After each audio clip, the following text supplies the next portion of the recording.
1편을 만들고 나서 제 예상을 우리 모두가 예상했던 것보다 훨씬 큰 성공을 거둬서 그 성공이 어느 순간 좋으면서 되게 무서워지기 시작을 했어요. 이게 저희가 사실 목표했던 박스오피스 성적은 400만 정도의 관객이 저의 목표였었거든요. 근데 그것이 거의 3배를 넘는 훨씬 뛰어넘는 수치를 기록하면서 이게 사회적인 현상이 되니까, 그리고 실제 어떤 사건 뭐 뉴스 자료 화면에서 뭐 베테랑의 대사들 인용해서 자막을 쓰고 베테랑에 있었던 장면들이 짤로 막 돌면서 실제 사회에서 벌어지고 있는 일들의 어떤 요즘 흔히 말하는 뭐 이렇게 사이다 같은 효과를 주는 것들로 막 이것이 확산이 되고 시간이 계속 쌓이면서 제가 이 편을 쉽게 못 만들었던 것이 그런 거였거든요. 그러니까 처음에 만들 때는 그냥 제 안에 있었던 어떤 이 사회에서 발생하는 것들에 대한 화가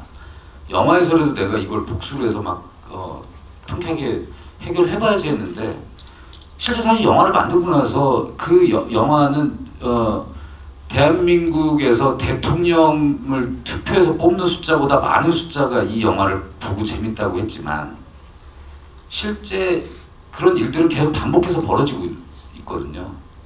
자, 그럼 이건 무엇인가?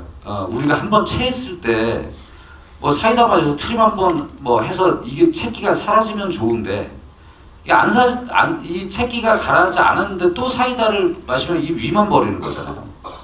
그럼 손을 따든지 병원을 가든지 뭐 해야 되는데, 그 불편함들이 계속 남아서 이게 정의를 부르짖는 것이 과연 이 정의가 그렇다면 명확하게 규명이 되어진 건가?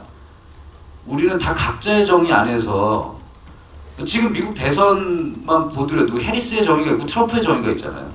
다 각자 정의를 부르짖는데, 그러니까 조금 위험한 선택이긴 했지만 그럼 어쩜 우리 각자 안에 갇혀있는 정의 안에서 오히려 더 많은 갈등들이 일어나고 있는 건 아닌가 라는 이야기를 해보고 싶었어요. 그러면서 서도철이 1편에서 아무렇지도 않게 이 폭력을 행사하고, 심지어 1편을 보면 서도철 형사는 그 사건을 조작도 하거든요. 자기가 이렇게 막 맞은 것처럼 이렇게 파이프에다 피를 묻혀서 자기가 자해해서 막 하는데 웃기잖아요. 근데 사실 보면 우리가 볼 때 사건을 조작하는 거란 말이에요, 법의 집행자가. 근데 이런 것들을 제가 막 극장에서 관객들이 재밌게 보게 만들어 놓고 그 부채감이 계속 쌓였었어요. 그래서 속편을 만들게 되면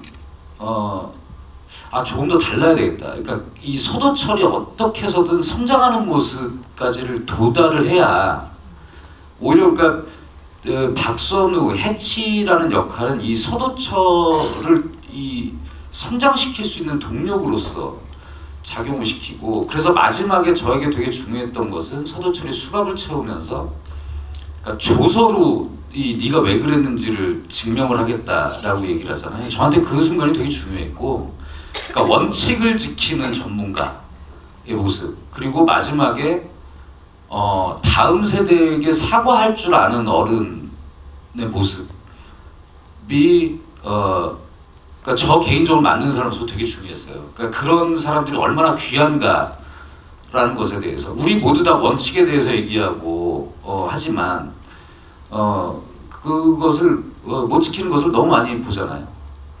그런 의도를 가지고 뭐 만들었다는 말씀을 드리고.